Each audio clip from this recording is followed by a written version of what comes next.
ප්‍රජාතන්ත්‍රවාදයේ සඳහා වූ ජනතා ව්‍යාපාරයේ සමකැඳවුම් කරු වටකල සහෝදරයගෙනු ඒ වගේම මෙම අවස්ථාවට සහභාගී වෙලා ඉන්න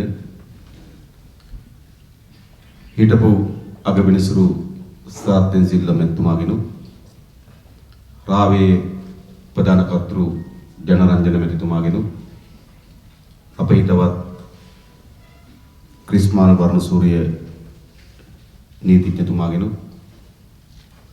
මෙම අවස්ථාවට සහභාගී වෙලා ඉන්න තමුන් වහන්සේලා සියලු දෙනාගෙනුත් අවසරයි. දැන් හරි පැහැදිලි ජනාධිපතිවරයා මේ පවත්වන්න සූදානම් කරලා තිබෙන ජනාධිපති වරණය විවස්ථාවට පටහැනි. ඒක නීති විරෝධී ජනාධිපති වරණයක් තමයි මේ පවත්වන්න සූදානම් කරලා තිබෙන්නේ. ජනාධිපති වරණය නීති විරෝධී පමණක් නොවේ, ඒ විවස්ථාවට පටහැනි පමණක් නොවේ. එළඹෙන ජනාධිපති වරණයට රාජපක්ෂ තරඟ කිරීමත් විවස්ථාවට පටහැනි. එනිසා ජනාධිපති වරණය වගේම රාජපක්ෂ තරඟ කිරීමත් විවස්ථාවට පටහැනිව සිද්ධ වෙන්න යමින් තිබෙනවා. විවස්ථාවට පමණක් නෙවෙයි 2005 ඔහු ලබා ගන්නා ලද ජනවරමට 2010 ඔහු ලබා ගන්නා ජනවරමට ඒ වගේ ඉතා පැහැදිලි ලෙස විධායක ජනාධිපතිවරු අහෝසි කිරීම පිළිබඳව තමයි ඉදිරිපත් කරන්නේ. ඒ නිසා ඔහු ලබාගෙන තිබෙන ජනවරමට ඔහු දරන මේ ප්‍රයත්නය පටහැනි. ඒ විතරක් නෙවෙයි මේ 18 වෙනි සංශෝධනය සම්මත කර ගැනීම සඳහා සකස් කරන ලද 3/2 එය ජනවරමකින් ලබා ගන්න ලද 3/2ක් නෙවෙයි. අපේ ව්‍යවස්ථාවේ සමහර කරුණු තිබෙනවා ජනමත විචාරණයකට යන්න ඕන වෙනස් කරන්න. සමහර වගන්ති තිබෙනවා 3/2 බලයක් ප්‍රමාණවත් වෙනස් කරන්න. මේ ව්‍යවස්ථාව රටේ ජනතාවගේ මූලික නීතිය. අපි පිළිගන්න පුළුවන් නොපිළිගන්න පුළුවන්. හැබැයි ව්‍යවස්ථාවට අපි කවුරුත් යටත්. එනිසා මේ ව්‍යවස්ථාව වෙනස් කරනවා නම් එහි ප්‍රධාන කරුණු ගණනාවක් තිබෙනවා ජනමත විචාරණයකට යා යුතුයි. ඒ වගේම අනෙක් කරුණු වලට පාර්ලිමේන්තුවේ 3/2ක් ලැබිය යුතුයි. අනෙක් 3/2ක් සහ ජනමත විචාරණයකට අනිත් ඒවාට යන්නේ. ඒතර මේ 3/2 කියන සංකල්පයේ තිබෙන වෙන මොකුත් නෙවෙයි. කවර හෝ පාලකේ මැතිවරණයකදී 3/2ක ජනවරමක් ලබා ගන්නවා නම් ඒ විශාල බහුතර ජනතා කැමැත්ත 3/2ක් කියන්නේ සුළුපටු එකක් නෙවෙයි. මේ තිබුණු ඡන්ද ක්‍රමයේ යටතේ 3/2ක ඡන්ද ප්‍රතිඵලයක් ලබා ගැනීම වෙනුවෙන් අවම වශයෙන් 65ත් 70ත් අතර ඡන්ද ප්‍රතිශතයක් ගත යුතුයි. ඒතර එවැනි විශාල ජනවරමක් ලැබෙන ආණ්ඩුවකට පුළුවන් විවස්ථාවේ යම් මගන්ති වෙනස් කරන්න. එනිසා 3/2 කියන්නේ නිකන් සංඛ්‍යාත්මක අගයක් නෙවෙයි. නිකන් ඉලක්කමක් නෙවෙයි. ඒ 3/2 ඇතුලේ තියෙන මහා ගැඹුරක්. කවර හෝ පාලනයක් පාර්ලිමේන්තුවේ 3/2ක් ලබා ගන්න පුළුවන් නම්, ඒ කියන්නේ විශාල ජනවරමක් ලබා ගන්න පුළුවන් නම්, ඔවුන්ට පුළුවන් විවස්ථාවේ යම් මගන්ති වෙනස් කරන්න. දැන් මේ රාජපක්ෂ මේ 3/2 හදාගත්තේ ජනවරමින් නෙවෙයි. අපේ රාවේ කතුරුතුමා කිව් පරිදි සමහර අයට නඩු තිබුණා. නඩු ඉල්ලාස් කර ගැනීමේ පොරොන්දුව මත ඒ පැත්තට බාගත්තා. සමහර අයට මහත්යන්ගෙන් බලපෑම් තිබුණා. මම දන්නවා එක മന്ത്രിවරියකට මහත්තයා ඊට කලින් දවසේ රාත්‍රියේ ශරීරේ නිල් වෙනකම් පහර දීලා පැන්නුවා. නැත්ද? ඒකටත් මේ മന്ത്രിවරියගේ ඡන්දෙත් මේ 3/2 ඇතුලේ තිබෙනවා. සමහර අයට තමන්ගේ බැංකු ගිණුම් හිර වෙලා බැංකු වලට මහ පොළු තියලා තිබ්බා. තමන්ගේ දේපල තමන්ට අහිමි වී වෙන්දේසි වීමේ අනතුරකට තිබුණා. මුදල් ලබා ගැනීම වෙනුවෙන් පැන්න.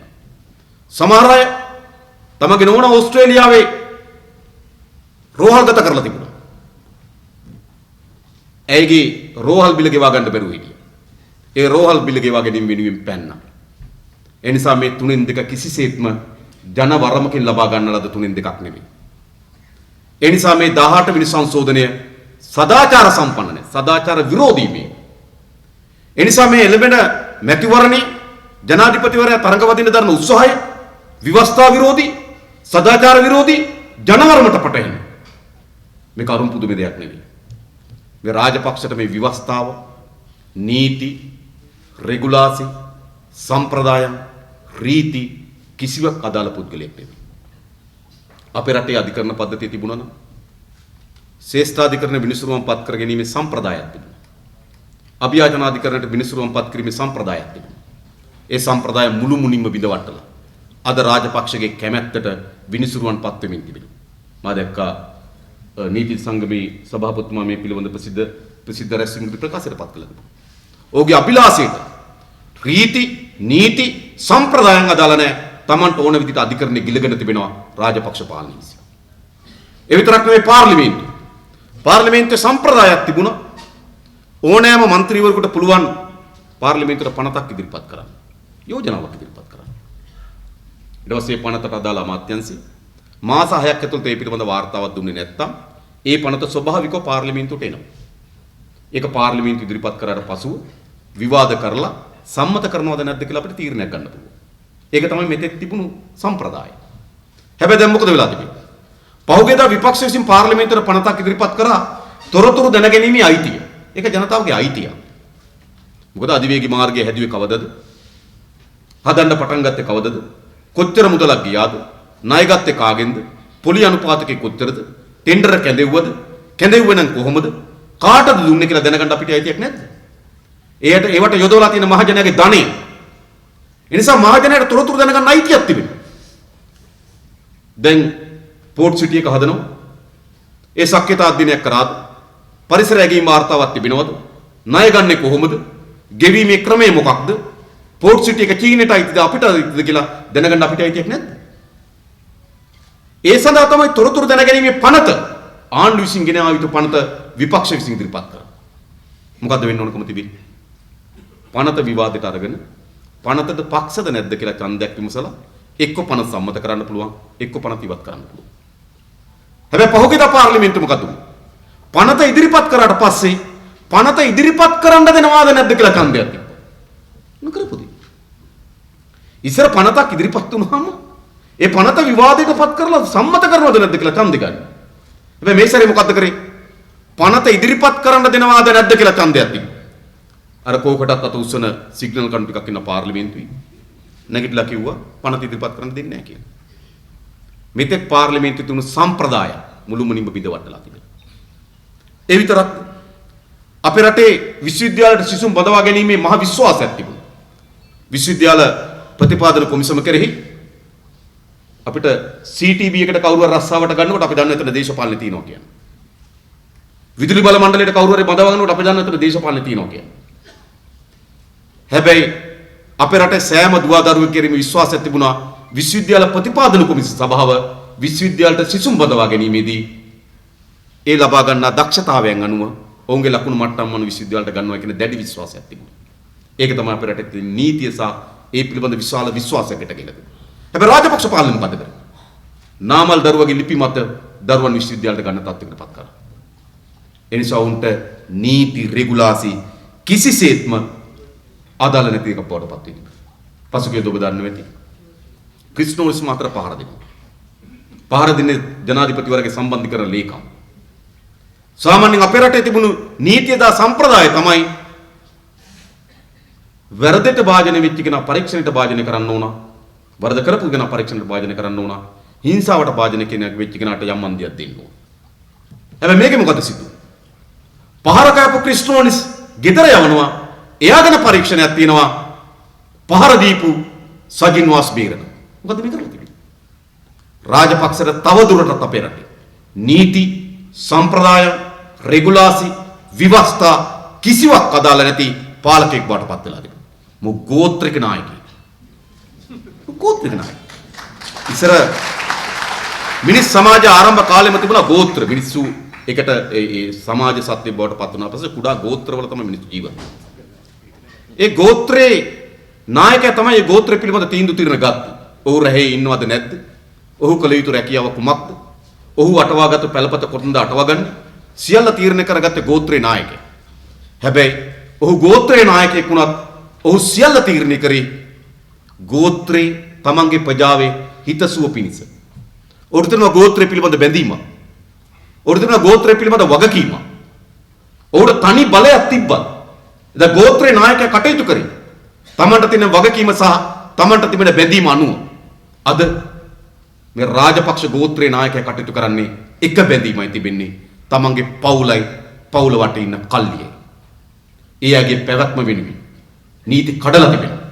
එයාගේ පැවැත්ම වෙනුවෙන් විවස්ථාව උල්ලංඝනය කරලා තිබෙනවා. එයාගේ පැවැත්ම වෙනුවෙන් සම්ප්‍රදායන් පසකලා තිබෙනවා. එයාගේ පැවැත්ම වෙනුවෙන් රෙගුලාස් උල්ලංඝනය කරමින් තිබෙනවා. ඒ නිසා මේ රාජපක්ෂ ගෝත්‍රයේ නායකයාද ඔහුගේ පවුල සහ කල්ලිය වෙනුවෙන් නීති උල්ලංඝනය කරමින් කටයුතු කරමින් තිබෙනවා. මේක තමයි ඔහුගේ පුරුද්ද. මේක තමයි ඔහුගේ ඇබ්බැහි. උට නීති වැඩක් නැහැ, උට රෙගුලාස් වැඩක් නැහැ, උට ව්‍යවස්ථා වැඩක් නැහැ.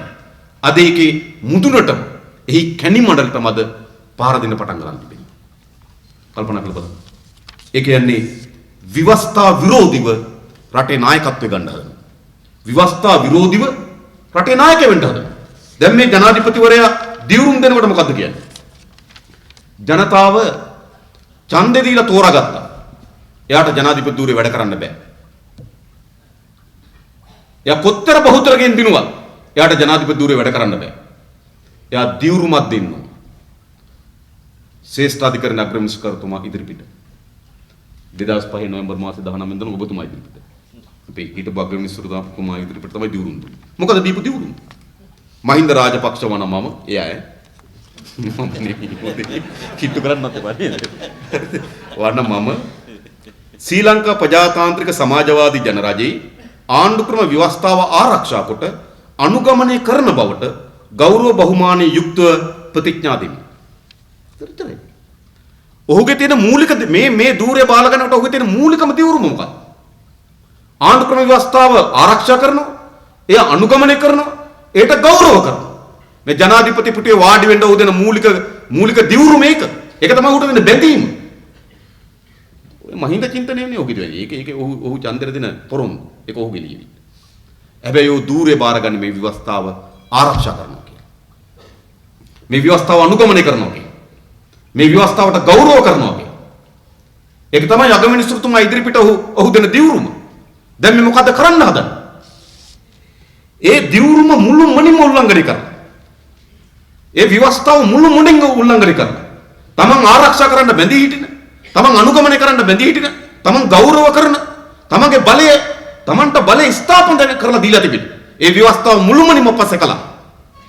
රටේ නායකයා වෙන්න හදනවා. මේක නතර කරන්න ඕනේ නැහැ.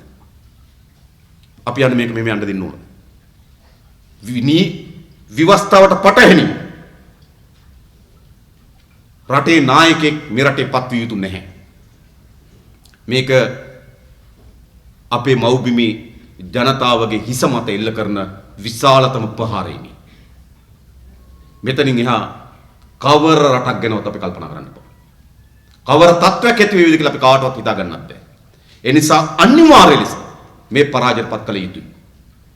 මේ ධර්ම ප්‍රයත්නය විශේෂම බෙහිම නිස්තුතිවන්ත වෙනවා අපි හිටපු අගමැතිතුමාට. ඔහු විවස්ථාව පිළිබඳ තිබුණු හසල අත්දැකීම, ඒ පිළිබඳ ඔහු නිරන්තරයෙන් ඒක අධ්‍යයනය කරමින් කරන ලද මහා ප්‍රයත්නයේ ප්‍රතිඵල තමයි අද මේ විවස්ථාව උල්ලංඝනිතා හොඳින් තහවුරු වෙච්ච සාධකයක් බවට පත් වෙලා. ඒක පැහැදිලි. ඒක හංගන්න දේවල්, ඒක වක්‍රාකාරයෙන් කියලානේ අපිට නීතිය පිළිබඳ මහා හසල දැනුමක් නොවෙන්න පුළුවන්. හැබැයි අපිට වගන්ති තීරෙනවා. වගන්තිකින් කියන්නේ මොකද්ද කියලා තීරෙනවා. මේ ව්‍යවස්ථාව සිංහල භාෂාව ටිකක් මහ ප්‍රාණ සිංහලෙන් නේද? උක්ත ආඛ්‍යාත මාරු කරලා ලියලා තියෙනවා. ඕක තමයි තියෙන්නේ. ඔහොමනේ ඕක අනිත් පැත්ත ලියන්න. ඕක ව්‍යවස්ථාව. ඒක අපිට තේරෙනවා. ඉතින් මේ වගන්තිය හොඳින්ම කල්පනා කරලා බලපුවාම මෙයාට නැවත තරඟ වදින්න බෑ. ජනාධිපතිවරයා ජනවාරි මාසයේ කැඳවන්න බෑ. ඒ නිසා නීති විරෝධී ජනාධිපතිවරණය නීති විරෝධීව රාජපක්ෂ ඉදිරිපත් වෙන කිසිසේත්ම හැකියාවක් නැහැ. ඒ නිසා මේ පරාජයට පත් කළ යුතුයි. දැන් කාටද මේක ඕන? දැන් මේක ඕන කාටද? දැන් මේක ඕනද ශ්‍රී ලංකා නිදහස් පක්ෂෙට? නෑ, මෛත්‍රීපාල සේනානායක මහත්මයා පිටා පැහැදිලි ලෙස යවලා තිබෙනවා. මෛත්‍රීපාල සිරිසේන මැතිතුමා ශ්‍රී ලංකා නිදහස් පක්ෂ මහලේකම්වරයා ඔවුන් නිශ්චිත ලෙස කියලා තිබෙනවා. දැන් අපිට තිබෙන හදිසි ජාතික මැතිවරණ වලට යන්න නෙවෙයි. අපි දීප පුරුදු තිබෙනවා. අපි දීප එකඟතාවයන් තිබෙනවා. ඒ වගේ කටයුතු කරන්න. ඒ කියන්නේ මේක ශ්‍රී ලංකා නිදහස් පක්ෂ මහලේකම්වරයා කියනවා ඔවුන්ගේ උවමනාව නෙවී මේක කියලා. ඊළඟ මේ ආණ්ඩුව අතර කණ්ඩායම හැටියට හිටපු අපේ රතන හාමුදුරන් වහන්සේ ඉතා පැහැදිලි ලෙස ව්‍යවස්ථා සංශෝධනයක් ඉදිරිපත් කරලා උන්වහන්සේගේ මම හිතනවා පක්ෂ මේකට එකඟ වෙන්නේ නැති ඉදිරිපත් කරලා මේ හදිසි ජනාධිපතිවරණයකට විරුද්ධව පමණක් නෙවෙයි ජනාධිපතිවේ දූරයේ තියෙන විසදල කැඩීම සඳහා යෝජනා කළා තිබෙනවා. ඒ විතරක් නෙවෙයි දෙපාරක් නෙවෙයි එකපාරක් ඔබවන්න ඒ වගන්ති ඇතුල් කරලා තිබෙනවා. එතකොට ඒ සන්දාන ආණ්ඩුව ඇතුලේ ඒ පාර්ශ්වත් මේකට විරුද්ධ වෙලා තිබෙනවා. ඒ වගේම වමේ පක්ෂ ඔය සම සමාජ පක්ෂ කොමියුනිස්ට් පක්ෂ වාසුදේව නානායක්කර මහත්තයා ඒ අමාත්‍යවරු ජනාධිපතිවරයා හම්බෙලා කිව්වා පැහැදිලි ලෙස දැන් යන්න තියෙන ජනාධිපතිවරණයකට නෙවෙයි විවස්ථා සංශෝධනයක් කළ යුතුයි. ඒක තමයි අපි ජනතාවට දීලා තියෙන එකඟතාවය කියන්නේ. රවුෆ් හකීම් ඔහු කියනවා මේ පාර්ලිමේන්තුවද සැබෑ ජනවරම නියෝජනය කරන්නේ නැහැ. ඒ නිසා ජනාධිපතිවරණයකට නෙවෙයි යන්න ඕන පාර්ලිමේන්තු මැතිවරණයකට කියලා. මේ පාර්ලිමේන්තු සුජාතභාවය ආරක්ෂා කරගන්න ඕන කියලා මුස්ලිම් කොංග්‍රසය කියනවා. රජීව් විජේසිංහ රාජපක්ෂ ජනාධිපතිවරයාගේ ජාතික ලේසු මන්ත්‍රීවරයා ඔහු දිගින් දිගටම විවස්ථා සංශෝධනය පිළිබඳ ඉදිරිපත් කරමින් තිබෙනවා. නැවත ජනාධිපතිවරණ පිළිබඳ නෙවෙයි ඔහු කතා කරමින් ඉන්නේ. ආණ්ඩුවේ මන්ත්‍රී වසන්ත සේනානායක පෞද්ගලික පාර්ලිමේන්තුවේ ඉදිරිපත් කරා විවස්ථා සංශෝධනයක කෙටුම්පත. අමාත්‍යවරු සීමා කිරීම වගේම ජනාධිපතිවරයාගේ බලතල සීමා කිරීම. ඒතර ඔහු ඉන්නේ එතන. කල්පනා කරලා බලන්න. බහුතරයක් මේකට විරුද්ධයි. හැබැයි එක්කෙනෙක් ඉන්නවා. අර සමහර ඉස්සර ගෙවල් ඔය දැන් නම් අඩුයි ටික. ඉස්සර ගෙවල් වල ගෙම්බෝයි සීතලට මුල්ල ඉන්න ඕනේ. ගෙම්බ අල්ලලා විසික් කරාම ආයේ ගේ පැත්තට හැරිලා තමයි වැටෙන්නේ. එහෙම එක්කෙනෙක් ඉන්නවා. පයින් ගහලා විසික් කරනවා. ආයේ ගෙම්බ යෝජනා 12ක් අරගෙන ඇතුල් වෙනවා. ඒ ගේ ගෙම්බ. හරිද? ආයේ එළවනවා. ආයේ අධිරාජ්‍යවාදී කුමන්ත්‍රණයක් කියලා ඇතුල් වෙනවා. නේද? ඒ වගේ නිකන් එක වර්ගික ගේ ගෙම්බෙක් ඉන්නවා. ඒ ඇරුණකොට මේ සන්දානය කියලා කියන සියලු පාර්ශවයන් මේකට අද විරුද්ධයි. කිසිවෙක් මේකට පක්ෂ නැහැ. එහෙනම් අද කාටද මේක ඕන වෙලා තිබෙන්නේ? මේක අවශ්‍ය වී තිබෙන්නේ ජනාධිපතිවරයාටත් ඔහුගේ පවුලටත් ඔහුගේ පවුල වටේ ඉන්න කල්ලියටත්. මෙච්චරයි. මේ රට ජනතාව මුළුමනින්ම අපි බිලි දෙන්න ඕනද? ගිලිටීනේට තල්ලු කරන්න ඕනද? එක පුද්ගලයෙකුගේ පවුලකගේ කල්ලියකගේ තෝනකම. රාජපක්ෂ මහත්තයෝ මේක ඔයාගේත් රට අපිත් රට. ඔයත් මේක ඉපදුන අපිත් මේක ඉපදුනේ. ඔයාට වගේම ඔයා ජනාධිපති අපිට තව වගකීම් තියෙනවා. ඒක ඔයාගේ වගකීම. ඒ අරුණකට ඔයා මේකේ ඉසිවරයෙක් නෙවෙයි. ඔයා ඉසිවරයෙක්. ඔයා පුරවැසියෙක් අපිත් පුරවැසියෙක්. එනිසා මේ එක පුද්ගලයෙකුට මහින්ද රාජපක්ෂට ඔහුගේ පවුලට ඔහුගේ පවුල වටා ඉන්න කල්ලියකට ඕන විදියට අපේ රට අපේ මහ ජනතාව මේ රටේ ඉපදින මේ රටේ ආර්ථිකයට හවුල් වෙන මේ රටේ මහ පොළොවට පොහොර වෙන අපි තමයි මේ රටේ මිනිස්සු. ඒ නිසා රාජපක්ෂ මහත්තයෝ තමුන්නාන්සේගේ පවුලටයි කල්ලියටයි ඕන විදියට මේ රට ඉස්සරහට ගෙන යන්න කිසිසේත්ම අපි ඉඩ දෙන්නේ නැහැ. මේක ඕනේ ඒගොල්ලෝ. රාජපක්ෂ මහත්තයා ඕන කල්ලියට ඕන. මොන කාටද ඕනද? මේ කුණු මස් වැදල්ලක් තියෙනවා. ඕකේ වහපු ඊයද මැස්සෝ ටිකක් ඉන්නවා. සජින් වාස් ගුණවර්ධන. ඕක නලා තියෙනවා. ජෝන්ස්ටන් පනාන්දු අපි දැක්කනේ. ඉතින් මේ මැස්සෝ කණ්ඩායමකට විතර මේක ඕන වෙලා තියෙනවා. ඒ නිසා මේක මහජනයා ගුවමනාව නෙවෙයි. මහජනයා ගුවමනාව සමතලා කරලා ඩෝසර් කරලා මේක ඉස්සරහට ගෙන යන්න කිසිසේත්ම ඉඩ දෙන්නේ නැහැ. මෙය අනිවාර්යෙන් පරාජයටපත් කළ යුතුයි. ඔබ හිතන්න රටේ ව්‍යවස්ථාව කඩලා රටේ නීති කඩලා රටේ නායකයෙක් බවට පත් වෙනවා. ඒ නායකගේ මොකද බලාපොරොත්තු වෙන්නේ? කවර දෙයක් මේ රට කරයිද? ඒ නිසා මේ පරාජයටපත් කිරීම අත්‍යවශ්‍ය සාධකයක් බවට පත් වෙලා තිබෙනවා. දැන් මම දැක්ක ජනාධිපතිවරයා කියනවා නෑ එයා මේ පොදු අපේක්ෂකයා. දැන් පපුවට ගහගෙන නේද මොකද්ද මේ පොල් ගහවල රැස්වීමකද කියන මේ පොදු අපේක්ෂකයෝ වෙන්නේ නෑ මම තමයි කියලා ගහගන්න. කවුද එයාගේ පොදු අපේක්ෂකයා? දැන් කොහෙද පොදු අපේක්ෂකමක් තියෙන රාජපක්ෂ මහත්තයාද? මුස්ලිම් කොංග්‍රස් එකඟ නැත්නම් හෙළවුරු මේකඟ නැත්නම් ශ්‍රී ලංකා නිදහස් පක්ෂ මහලේකම්වරයා ඇතුළු කණ්ඩායමක එකඟ නැත්නම් ශ්‍රී ලංකා නිදහස් පක්ෂ മന്ത്രിවරු එකඟ නැත්නම් පොදු අපේක්ෂකෙක් නෙවෙයි මේ. රාජපක්ෂ කියන අද පවුලේ අපේක්ෂකෙක්. පොදු අපේක්ෂකෙක් නෙවෙයි. එනම් මෙයා ශ්‍රී ලංකා නිදහස් පක්ෂ අපේක්ෂකයෙක්. නෑ මෙයා ශ්‍රී ලංකා නිදහස් පක්ෂ අපේක්ෂකයෙක් නෙවෙයි. අපි දන්න ශ්‍රී ලංකා නිදහස් පක්ෂේ ජනාධිපතිවරණය ප්‍රකාශයට පත්වීමට පෙර ඔවුන්ගේ මධ්‍යම කාරක සභාව කැඳවලා යෝජනාවක් ඉදිරිපත් කරලා ඒ යෝජනාව සම්මත කරලා ජනාධිපති අපේක්ෂක තෝරනවා. එන්න තීරණය. මේ රාජපක්ෂ මහත්මයාම 2005 ජනාධිපති අපේක්ෂක බවට පත් වුණේ කොහොමද? ශ්‍රී ලංකා නිදහස් පක්ෂයේ මධ්‍යම කාරක සභාවේදී මට මතක මංගලසර මේ ඇමතුමාද කොයි යෝජනා කරා අනුර බණ්ඩාරගේ ඉස්සිරි කර මට මතක විදිහට. හරිද? ඒ මධ්‍යම කාරක සභාවේ තීරණයකින් තමයි උන්ගේ ජනාධිපති අපේක්ෂක තෝරන්නේ. දැන් කවදාද ශ්‍රී ලංකා නිදහස් පක්ෂ මධ්‍යම කාරක සභාව කැඳෙන්නේ? කවදාද ශ්‍රී ලංකා නිදහස් පක්ෂයත් එක්ක සාකච්ඡා කරන්නේ? කොයි විධායක සභාවද කැඳෙන්නේ? මොන සාකච්ඡා සමිතියේ යෝජනා ගෙනාවා? පොල්ගහවෙල වේදිකාවට නැගලා කියනවා මම තමයි අපේක්ෂකයෙක් කියලා. ඒ කියන්නේ මොකක්ද? මෙයා පොදු අපේක්ෂක නෙවෙයි. මෙයා ශ්‍රී ලංකා නිදහස් පක්ෂ අපේක්ෂකයෙක් නෙවෙයි. මෙයා පවුලේ අපේක්ෂකයෙක්. පවුලක සහ කල්ලියක අපේක්ෂකයෙක් මේ ඉන්න හදන්නේ. ඒකට ඉදිරි ජනාධිපතිවරණදී ඔහු සැලසුම් කරන එක පොදු අපේක්ෂකයෙක් කියලා නෑ. මේ ඇවිල්ලා පවුලේ කල්ලියක අපේක්ෂකයෙක්.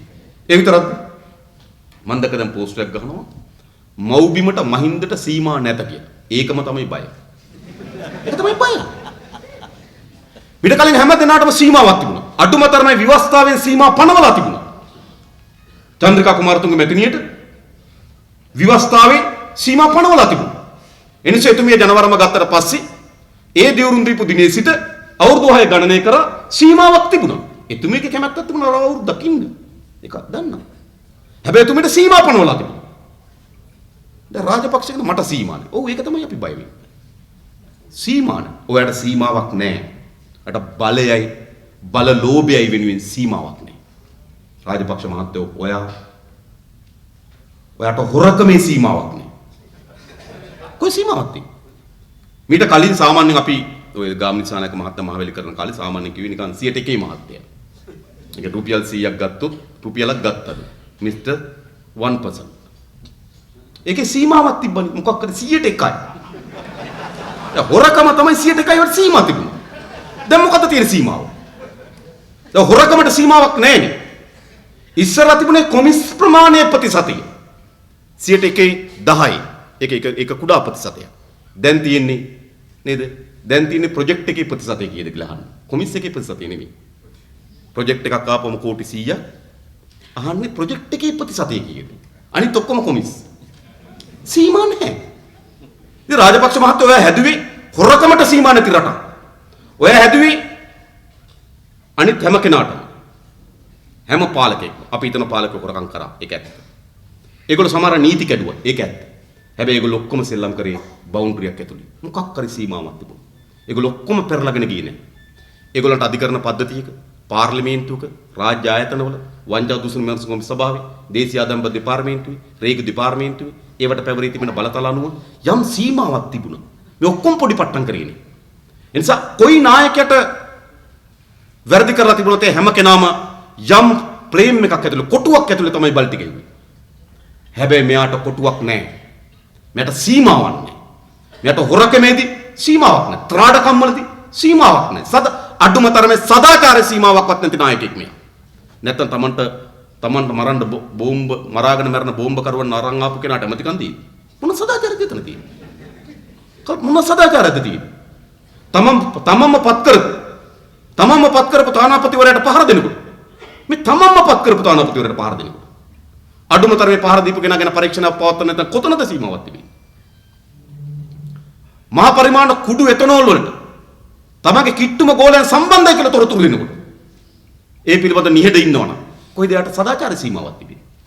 කැලණියේදී කැලණි മന്ത്രിවරයාගේ කෙරුවාව සභාපති කියනකොට සභාපතිගේ කෙරුවාව മന്ത്രി කියනකොට ඒක හරි අපූර්වයි. හැමතැනම മന്ത്രിලා සභාපතිලා ගහගත්තා නම් බලාගන්න තිබ්බ රට. කැලණිය മന്ത്രി ගහගන්න සභාපතිත් එක්ක. සභාපති කියන මෙන්න මෙයමයි മന്ത്രി කියලා. කැලණියේකට සෙරප්පු දෙකක් තිබ්බනේ. කිව්වනේ එහෙම. නේ සෙරප්පු දෙකක් නේද කැලණියට ආවේ කියලා. ඒතර മന്ത്രി කියනවා සභාපතිනකොට ගියක් තිබ්බනේ මං තමයි ගියක් හදලා දුන්නේ කියලා. മന്ത്രി කියන ඔයා මාළු කඩෙන් පගා ගන්න ඕනේ කියලා. ඒතර සභාපති කියන ඔයා කිරිපත් කොට පොලෙන් පගා ගන්න ඕනේ කියලා. ඉතින් මේක නෙවෙලා තියෙන්නේ. ඉතින් කෝ රාජපක්ෂ මහත්තයාට සීමාව. ඒවට සීමා නැහැ. ඔහේ යnderලා තිබෙනවා. තමන්ගේ සභාපතිවරු. කියන්නේ තංගල්ලේ ප්‍රාදේශ සභාවේ සභාපතිවරයා. දැන් උන්ට දඩුවමක් ලැබුණා. ඒ අර ඇත්තටම සුදු හැමකට ප්‍රශ්නේ වුණා. ඒක ඇත්ත කතාව. එංගලන්තේ නේ ඒ කාන්තාවකට ප්‍රශ්න වෙච්ච නිසා තමයි දඬුවම හම්බුනේ. ඊට පස්සේ මෙයාට දඬුව පැවරනකොටම එක්සත් ජනතා නිදහස් සන්ධානයේ මහලේකම්වරයා හැටියට ලියුමක් කරියා. තංගල්ලේ නගර සභාවේ නගරාධිපති සම්පත් සභාපති නගරාධිපති ධූරින් ඉවත් කරනවා කියලා. ඒ ලියුම අපි ගාව තියෙනවා. ඊට පස්සේ සතියකට පස්සේ ලියුමක් කරනවා. ඉස්සලා ලියුමක් කියවනවා මේ ඔයා සභාපතිකමෙන් අයින් කරනවා කියලා. ඊළඟ ලියුමක් කරනවා ඒ ලියුම අපි අයින් කරගන්නවා කියලා. ලියුම් දෙකම තියෙනවා. ඒ මොකද වෙලා තියෙන්නේ? ඉතින් කෝ ඔයාගේ සීමා? දැන් රාජපක්ෂ මේක තමයි ප්‍රශ්නේ. ඔයාට සීමාවක් නැති එක තමයි ප්‍රශ්නේ. ඔයාගේ බලය පිළිබඳව ඔයාට සීමාවක් නැහැ. හොරකමේ සීමාවක් නැහැ. පෞල් පාලනය ව්‍යාප්ත කිරීමේ කොහේ පෞල් පාලන සීමාවක් තිබෙන්නේ? මීට කලින් මෙහෙම පෞල ඇත්තිතරමට යොදවන එකේ සීමාවක් තිබුණොත් කෙලවරක් නැහැ නේ. ජන රට බාරයට ආරක්ෂක බාර ගෝඨාභයට ආර්ථික බාර බැසිල්ට පාර්ලිමේන්තු බාර කමල්ට ඌව බාර සසේන්ද්‍රට කතරගම දේවාලේ බාර ඒ සසේන්ද්‍රට දේවාලත් බාර අරගෙන ඉන්නේ. හරිද? ඊට පස්සේ නාවික හමුදාපති වගේ තමයි ඉන්නේ දෙවෙනි පුතා. ලොකු පුතා ඊළඟ දෙවෙනි ජනාධිපති වගේ. පොඩි පුතා අභ්‍යවකාශයට යනවා. මස්සිනා එයා ලංකේගේ සභාපති. පුංචි අම්මගේ පුතා රුසියාවේ තානාපති. නෝනාගේ මල්ලි වියනා තානාපති. ඇමරිකාවේ තමගේ ඥාතිය තානාපති දැන් අයින් කරලා තියෙන ගෙයක් විකුණලා ඇමරිකාවේ ඉන්නකොට තානාපති ගේ විකුණලා. දැන් අහුවෙලා ඒක. මොකද වෙලා තියෙන්නේ? ඉතින් රාජපක්ෂ මහත්තයාට සීමාවක් නැහැ. ඇත්තටම අපි රාජපක්ෂ මහත්මයාගේ දෙමව්පියන්ට ස්තුතිවන්ත වෙන්න ඕන. මීට වඩා දරුවෝ හදපු නැති එක ගැන. කොතනද මේක තියෙන්නේ? ඒකට සීමාවක් නැහැ. ඒක තමයි අපි දන්නවා. දැන් අර පෝස්ට් එක කරනවට ඔයාට සීමාවක් නැහැ රාජපක්ෂ මහත්තයා. ඒක ඊට පස්සේ අහනවා බයද කියලා. ඔව් බයයි. මේ මොනවා බය නැද්ද? බය වෙන්න ඕනේ නැද්ද? අහිංස පාසල් දරුවෝ හංගුරන්කත පාසල් දරුවියක් ඉස්කෝලේ යන සපත්තු දෙකක් ගන්න නැතුව බෙල්ලේ වල දාගෙන මැරෙනවා. මහින්ද මහත්තයාගේ දරුවෝ ලක්ෂයකමාර සපත්තු දානවා. බය වෙන්න ඕනේ නැද්ද?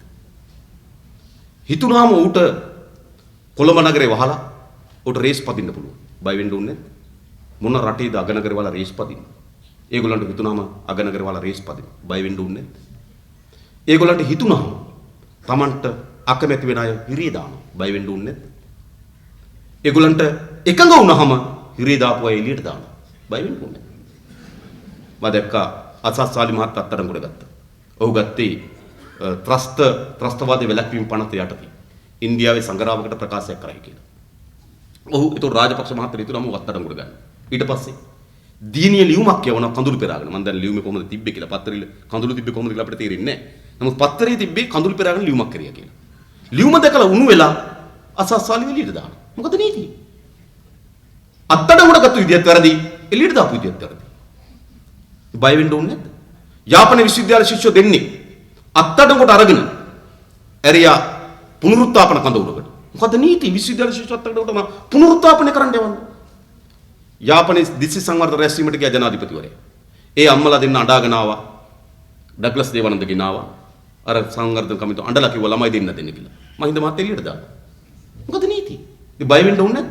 එයාට ඕනෑ වුණාම ඇතුළට දානවා. එයාට නේද? එයාට විරුද්ධ වුණාම ඇතුළට දානවා. එයාට යා වුණ වුණාම එළියට දානවා. ඒ නිසා රාජපක්ෂ මහත්තයා බයයි ඔයා මේ කරන වැඩේට. බය වෙන්න ඕන. දැන් ඉස්සර දැන් නම් අඩුවේ එක ඉස්සර පෝලියෝ ලෙඩට බයයි මිනිස්සු. බයට මොකද කරන්නේ? ඉපදෙනකොටම ඉන්ජෙක්ෂන් එකක් ගහගන්න. ප්‍රතිශක්තිකරණය ගන්නවා. දැන් බයයි. බය නිසාම තමයි මේකට අපි අවතීර්ණ වෙලා තියෙන්නේ. මේ ප්‍රතිශක්තිකරණය ගත යුතුයි. මේක වැළැක්විය යුතුයි. ඒක බය කියන්නේ හැංගෙන්න නෙවෙයි. මේ ඇති වී තිබෙන බය, මේ ඇති කර තිබෙන බියජනක තත්ත්වය තමයි මේකට විරුද්ධ නැගී අපි කාටවත් බල කරන්නේ. නැත්තම් ඔය සාමකාමීව ඔය යන පාලනයක් නම් ටික හිතලවත් බලන්න පුළුවන්. මේක හිතලවත් බලන්න පුළුවන් එකක් නෙවෙයි. රාජපක්ෂ මහත්තයා ඔයා මේ රටට බය ඇති කරලා තිබෙනවා. Tamanට එකඟ නොවන මාධ්‍ය වේදින් ඝාතනය කරා. Tamanට එකඟ නොවන මාධ්‍ය ආයතනට බෝම්බ ගැහුවා. Tamanට එකඟ නොවන මාධ්‍ය වේදින්ට පහර දුන්නා. බය වෙන්න ඕනේ නැද්ද? මාධ්‍යවේදීන් බය වෙන්න ඕන. Tamanට එකඟ නොවන චිත්‍රපටයක් හදුවොත් පෙන්න ගන්න බෑනේ. චිත්‍රපටකරුවන් බය වෙන්න ඕන. Tamanට ඕන විදිහට පෑන හසුරුවලා ලියන්න බෑනේ. මාධ්‍යවේදීන් බය වෙන්න ඕන. අඩුමතරමේ Tamanට ඕන විදිහට බණක් කියන්න බැරි තත්ත්වයකටපත් වෙමින් තිබෙනවා. ඒ නිසා බය වෙන්න ඕන. ඒ බය තමයි අපි කවුරුත් මේ පොළඹවන්නේ. අපි කාටත් අපි අතර වෙනස්කම් ගොඩක් තියෙන්න පුළුවන්. අපි දේශපාලන වශයෙන් අපේ විනිශ්චයයන් තියෙන්න පුළුවන්. අපිට අපි සමහර ආර්ථිකය වෙන්න පුළුවන්, ජාතික ප්‍රශ්න වෙන්න පුළුවන්, නීතීන් පිළිබඳව විවිධ අර්ථකථන අපිට තියෙන්න පුළුවන්. හැබැයි ඒ විවිධ අර්ථකථනයන් ගොඩක් තිබ්බත් එක වේදිකාවට අපිට එන්න පෙළඹුවේ රාජපක්ෂ මහත්තයා බය නිසා තමයි. ඒක තමයි. හැබැයි මේ පෙළඹුවේ මේ බයට කුළු ගැන්විලා මුල්ලකට වෙලා හැංගිලා ඉන්න නෙවෙයි. මේට පෙළඹුවේ මේ පරාජයටපත් කිරීම සහතිකයි. මේ පරාජයටපත් කිරීමෙන් නතර කර යුතුයි. මෙහෙම රටක් ඉස්සරහට ගෙන යා යුතුනේ. මේක නතර කරන්න. ඊළඟ දැන් අලුත්ම තර්කයක් කියන්නේ ජනාධිපති ධූරය අහෝසි කරනවා ඊලාම් සංකල්පය අයින් කරගත්තා. අර එහා මුල්ලේ ඉන්න නටරාජගේ ඔළුවේ තියෙන ඊලාම් කෑල්ල ඔළුවේ දන්නේත් නැති ඉන්න කොයිද කියන්නේ. ඒ නටරාජය එකෙන් අයින් කරගත්තොත් මම මේක අයින් කරගන්න ඕනේ. අර හොරා කරන දේ තමයි ඒ මුල්ලට ටෝච් එක ගහපුවාම අනිත් මුල්ලේ හැංගිනවා. එළියේ වදින තැනින් අනිත් පැත්තෙන් හැංගිනවනේ හොරා. මේ තේජාතිය හොරේ. ටෝච් එක වදිනවා දැන් විධායක ජනාධිපතිතුරු අහෝසි කරලා කියලා අපර ලොකු මතයක් එනවා. ප්‍රබල හඬක් එනවා.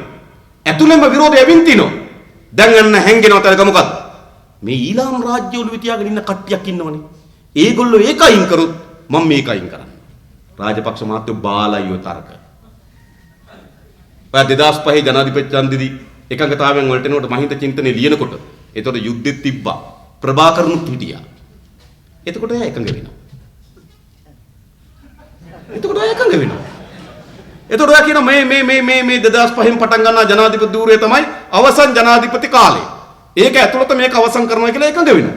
ඒ ප්‍රභාකරනුත් වෙනවා යුද්ධෙත් තියෙනවා. දැන් කියනවා අර එංගලන්තේ ඉන්නවා නේද?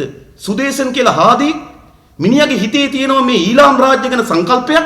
මිනිහා ඒක අත්තරිනකම් මම මේක අත්තරින්නේ.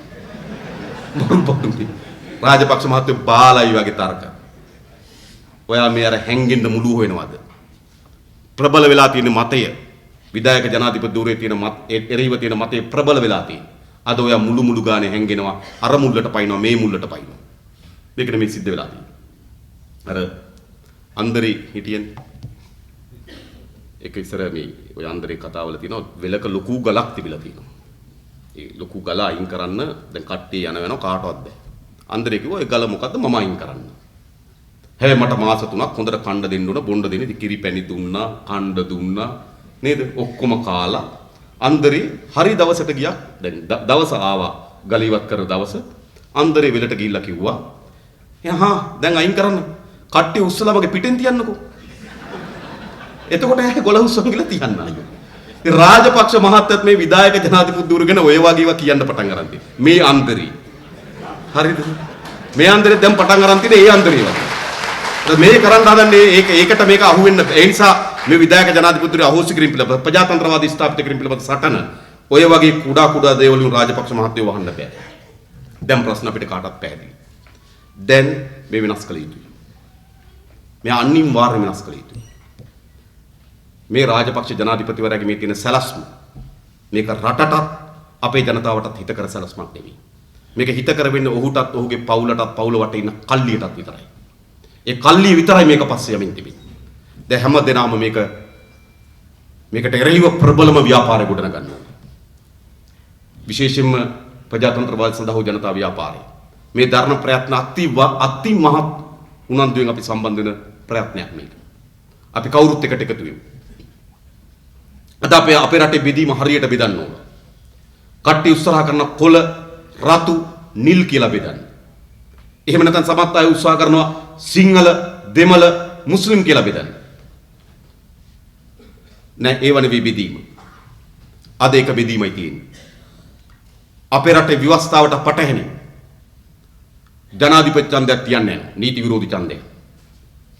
ව්‍යවස්ථාවට පටහැනි රාජපක්ෂ යලි අපේ රටේ බලයක්පත් කරන්න හදනවා.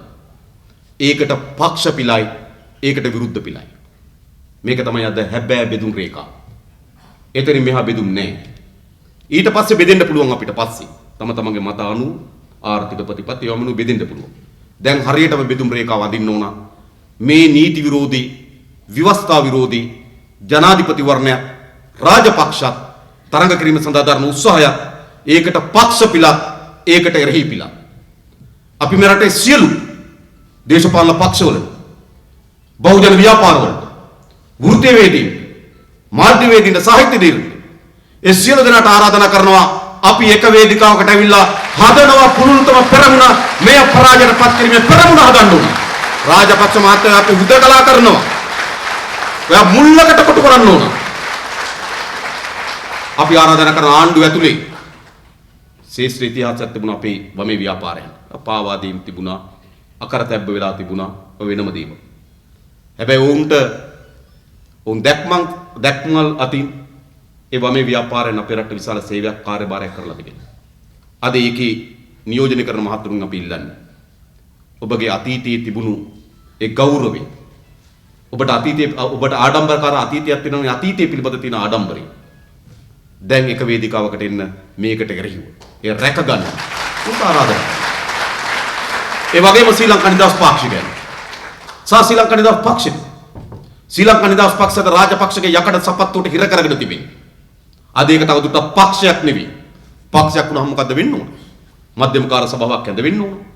යෝජනා ගෙනෙන්න ඕන. හැම කෙනාටම තමන්ගේ යෝජනා ඉදිරිපත් කරන්න ඕන. මට කියන්න රාජපක්ෂ මහත්තයා ඔයාගේ මධ්‍යම කාර්ය සභාව පැය භාගයකට කර වඩා කඳවපු දිනියක්.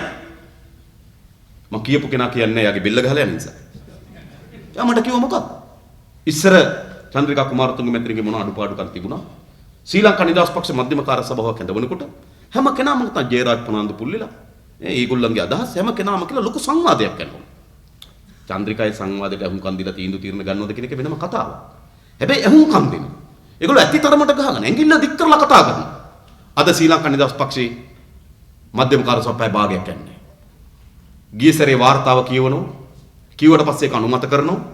ඊට පස්සේ කට්ටිය මූණු දිහා බලන් ඉන්නවා. හා එහෙනම් ඉවරයි කියලා යනවා. මධ්‍යම කාර්ය සභාව. එඳාද ශ්‍රී ලංකා නිදහස් පක්ෂය යකඩ සපත්තුවට යට කරලා තිබෙන්නේ මේ බලය. තවත් ශ්‍රී ලංකා නිදහස් පක්ෂයේ ඉන්න മന്ത്രിවරු පාක්ෂිකයන් තමගේ පක්ෂ විනාශ කරගෙන තනි පුද්ගලෙක් පවුලක් අතර මේ හිර කරගෙන යන තත්ත්ව වෙනස් කරන්න ඕනේ නැද්ද? ඒ වෙනස් කිරීම සඳහා ශ්‍රී ලංකා නිදහස් පක්ෂය අභ්‍යන්තර ප්‍රජාතන්ත්‍රවාදී වෙන්නේ. ශ්‍රී ලංකා නිදහස් පක්ෂයට දරදිය ඇඳලා ඒ වෙනුවෙන් කටයුතු කරපු ඒ නායකත්වය ඒ ඉන්න දෙවෙනි පෙළේ නායකත්වය ඒගොල්ලන්ගේ සැබෑ හඬට පණ දීම වෙනුවෙන් අපි ශ්‍රී ලංකා නිදහස් පාක්ෂිකයන්ට ආරාධනා කරනවා ගොඩ වෙන්න ඕන වේදිකාවක් තිබෙනවා. ඒක තමයි මේ වේදිකාව. ඒ වගේම අපි එක්සත් ජාතික පක්ෂයට කියන්නේ මේ වෙලාවේ එක්සත් ජාතික පක්ෂයට වගකීමක් තිබෙනවා. දැන් වුන් කල්පනා කරනවා මාර chance එක ඇවිල්ලා තියෙන්නේ. මේ පැත්තෙන් JVP එක ගහනවා. අග්‍රමී හිටපු අග්‍රනිෂ්කාරතුමත් ගහනවා. රාවේ පත්තරෙත් ලියනවා. දැන් මාර chance එක මේක වට ගන්න පුළුවන් කියලා. ඉතින් මේ ගැන හාන් කවිසියක්වත් නැහැ. ඇයි හිතනවා නීති විරෝධීව ආවත් කමක් නැහැ ගන්න පුළුවන් නේ අපිට කියලා. දෙයි බලාගෙන ඉන්න. එහෙමද නේද? මේ රාජපක්ෂ පවුලට එහෙම බලයක් අරින්න පුළුවන්ද? රනිල් වික්‍රමසිංහ මහත්තයා හිතනවාද මේ සාමකාමී ලෙස රාජපක්ෂ ජනාධිපතිවරණයක් තියලා ඒ ජනාධිපතිවරණයේ බලය හුවමාරු කරන්න ලෑස්ති කියලා? ඒ හිටපු නායකයෝ. මෙයාට එහෙම බලය මාරු කරන්න බෑ. මේගොල්ලෝ අත්පත් කරගෙන තියෙන බලයයි, මේගොල්ලෝ අත්පත් කරගෙන තියෙන ධනයයි, ඒ ධනය වට එක්රැස් කරගෙන තියෙන රැස්වලල්ලයි. මේ සියල්ල විසින් ඔවුන්ට බලය අත්හැරීම ලේසි පාසු නෑ. ඒ නිසා රනිල් වික්‍රමසිංහ මහත්තයා වගේ ගණන් හැදලි වැරදි. හැමදාම වරද්දගත්තා. මම මේ සැරේ වරද්ද ගන්න යන්නේ. ඒ නිසා පළමු පියවර ගොඩනැගිය යුතු පළමු දිශාව පළමු සටන නීති විරෝධී ජනාධිපතිවරණය වැළැක්වීමත් රාජපක්ෂ යලි තරඟ කිරීම වැළැක්වීමත් තමයි පළමු සටන. ඊට පස්සේ සටන පස්සේ බලාගමු. දැන් එක්සත් ජාතික පක්ෂය එන්න ඕනේ අවතීර්ණ වෙච්ච තැනට. එහෙම නැතුව අහුමුළු වල හැංගි මේ අර නිකන් මේ අර මොකද්ද මේ ලබ්බේ තොවිල වගේ. සිරිකොත ඇතුලේ තොවිල නටනවා. ගහ ගන්නෙත් ඒක ඇස්සේ ලියන්නෙත් ඒක ඇස්සේ ඔක්කොම එතන. ලබ්බේ තොවිල වගේ තමයි එක්සත් ජාතික පක්ෂය. ලබ්බේ ඇතුලේ තොවිල වගේ. සිරිකොත ඇතුලේ. ඒක අපි දන්නවා. ඒ නිසා ඔහොම කරන්න බෑ. රට ප්‍රජාතන්ත්‍රවාදය රටේ යහ පැවැත්මක් ජනතාවගේ පුරවැසි අයිතිරු මුළුමනින්ම ඩෝසර් කරමින් යන ගමනකට අවතීර්ණ වෙලා තිබෙනවා. මේ ගමන පරාජයට පත් කිරීම ප්‍රජාතන්ත්‍රවාදය අගේන රටක යහපැවැත්ම අගේන පුරවැසියන්ගේ අයිතීන් අපේක්ෂා කරන සෑම පුරවැසියෙකුගේ වගකීම. අපි ඒ වෙනස් කළ යුතුයි. ඒ වෙනුවෙන් අපි ගොඩනගිය යුතු පුළුල්ම ව්‍යාපාර ගොඩනගමු. අපි හිතනවා නීති සංගම ඉතාමත් හොඳ සුබවාදී තීන්දුවක් ගනීවි කියලා. ඔවුන්ට තමයි ඒ ශේෂ්ත්‍ර විශාල වගකීමක් තිබෙනවා. ඒ සුබවාදී තීරණයක් ගනීවි කියලා අපි හිතනවා. ඉතින් අපිට ලොකු හයියක් තිබෙනවා. නීති පැත්තෙන් අවශ්‍ය නම් ඒ පිළිබඳව දැනුම හයිය දෙන්න අපිට හිටපු අගවිනිසුරුතුමා ඉන්නවා. ඒ වගේම මාධ්‍ය පැත්තෙන් බලය දෙන්න අපේ ජනරන්ජන මැතිතුමා ඇතුළු තවත් බොහෝ පිරිස් ඉන්නවා. ඒ වගේම රට තුර මේ මත ගෙන යන්න රටේ සංවිධාන පක්ෂ වුණු ජනතා විමුක්ති පෙරමුණ ඉන්න බව අපි සහතික කොට කියනවා. මේ වෙනස් කළ යුතුයි. මේ වෙනස් කිරීම සඳහා ගොඩනැගිය යුතු පුළුල්තම පෙරමුණ. මේ රටට ජනතාවට කරන මේ ව්‍යසනයේ පරාජයට පත් කිරීම සඳහා ගොඩනැගිය යුතු පුළුල්තම ජනතා ව්‍යාපාරය ගොඩනැගීමට අපි අධිටන් කරගත යුතුයි. සතුරා ඉක්මන් වී තිබෙනවා. මම හිතන්නේ එක පැයක්වත් නිදාගන්න නැතුව. නිදාගත්තත් නිින්ද යන්නේ. සහතිකයි. ඒක තමයි දැන් තියෙන ලෙඩේ. දැන් ඒක තමයි. සතුරා නේද නිදාගන්න හැදුවත් නිින්ද යන්නේ නැතුව ඇහැරලා මේ ගැන හිතමින් ඉන්නේ. දැන් සතුරා වේගෙන් ක්‍රියාත්මක වෙනවා. සතුරා වේගෙන් තමන්ගේ උපක්‍රම දියත් කරමින් තිබෙනවා. සතුරා වේගෙන් තමන්ගේ ගොදුර කරා ළඟා වෙමින් තිබෙනවා. එය පරාජයට පත් කිරීම සඳහා ශක්තිමත්ම පුළුල්තම ධෛර්යවන්තම ව්‍යාපාර අපි ගොඩනගමු. ඒ සඳහා සියලු දෙනාටම ආරාධනා කරමින් ඒ සඳහා සියලු දෙනාට ශක්තිය හා ධෛර්යය ප්‍රාර්ථනා කරමින් මම නතර වෙනවා. බොහොම ස්තුතියි හැම දිනකටම.